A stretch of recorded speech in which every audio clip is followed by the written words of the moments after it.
नमस्कार दोस्तों, स्वागत है आपका आपके अपने चैनल धार्मिक दर्शन में। आप सभी को चैत्र पूर्णिमा और हनुमान जयंती की ढेर सारी शुभकामनाएं। भगवान विष्णु और हनुमान जी के कृपा और आशीर्वाद से आप सभी के जीवन में खुशहाली आए और सारे संकट दूर हो जाएं। कहते हैं कि जो लोग पूर्णिमा का व्रत करते हैं उन पर हमेशा माँ लक्ष्मी की कृपा बनी रहती है। वैसे तो सभी पूर्णिमा महत्वपूर्ण होती है, लेकिन चैत्र पूर्णिमा का अपना एक अलग महत्व है। आज के दिन व्रत के दौरान सत्यनारायण भगवान का पूजन भी किया जाता है और फिर कथा भी सुनी जाती है। तो अब हम सुनेंगे चैत्र पूर्णिमा की पावन कथा। काशीपुर नगर में एक बनिया रहता था। वह बनिया एक बार नगर में घर का कुछ सामान खरीदने के लिए जा रहा था। उसी समय रास्ते में वह अपने मित्र के घर के बाहर से गुजर रहा था कि उसने देखा कि उसके मित्र के यहाँ बहुत से लोग आए हुए थे। तो जानने के लिए वह भी तुरंत अंदर चला गया और उसने देखा कि वहाँ तो पूजन हो रहा था और पंडित द्वारा कथा कहा जा रहा था। फिर वह वहाँ बैठ गया और कथा सुनने लगा।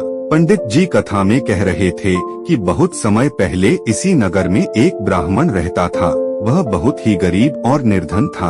उसके पास खाने के लिए अन्न भी नहीं रहता था। वह भिक्षा मांग कर ही जीवन यापन किया करता था।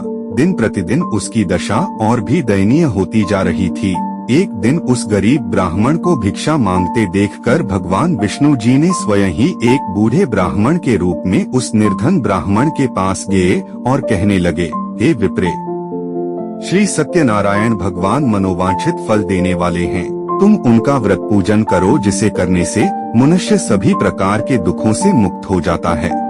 तो उस ब्राह्मण ने कहा कि मैं तो बहुत ही गरीब हूँ, क्या मैं यह पूजा कर सकता हूँ? तो फिर भगवान रूपी ब्राह्मण ने कहा कि यह व्रत पूजन कोई भी कर सकता है, चाहे वह निर्धन, धनवान, राजा हो या व्यवसायी, ब्राह्मण हो या अन्य वर्ग, स्त्री हो या पुरुष। तुम बस श्रद्धा के साथ उपवास और व्रत रह पूजा करना। इस व्रत में उपवास का भी अपना महत्व है, किंतु उपवास से मात्र भोजन न लेना ही नहीं समझना चाहिए। उपवास के समय हृदय में यह धारणा होनी चाहिए कि आज श्री सत्यनारायण भगवान हमारे पास ही विराजमान हैं। अंदर व बाहर शुचिता बनाए रखनी चाहिए और श्रद्धा विश्वास पूर्वक भगवान का पूजन कर उनकी मंगलमयी कथा का श्रवण करना चाहिए। तो उस गरीब ब्राह्मण ने भी वैसा ही किया। फिर उसका जीवन बहुत आनंदमय रहा और फलस्वरूप वह सुख भोग कर परलोक में मोक्ष के अधिकारी हुए। कथा सुनने के बाद वह बनिया प्रसाद ग्रहण कर अपने काम से वापस चला गया।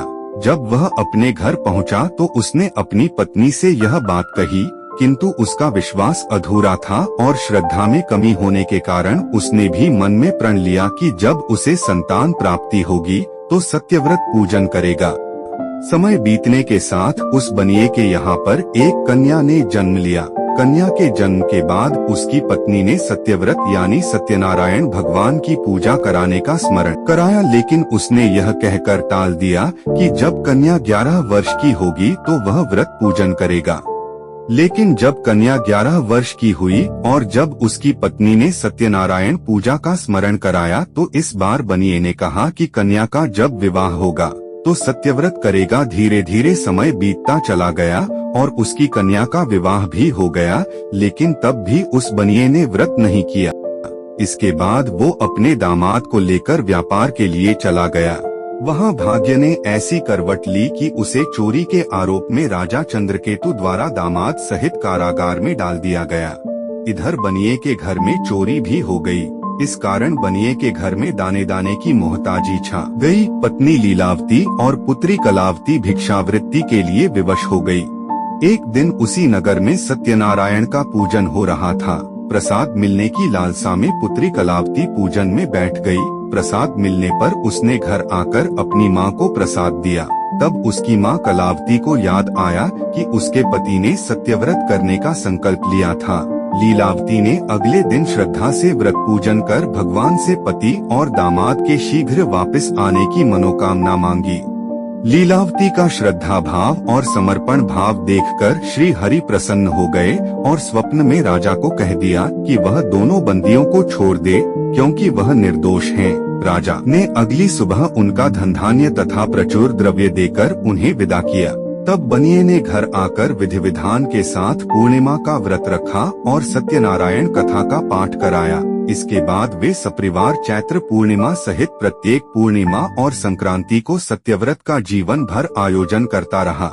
इसके पश्चात सभी सांसारिक सुख भोगने के बाद उसे अंत में मोक्ष की प्राप्ति हुई। तो प्रेम से बोलिए सत्यनारायण भगवान की जय, माँ लक्ष्मी की जय।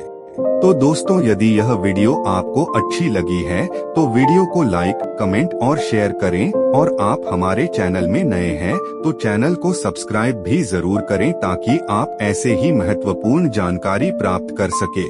धन्यवाद।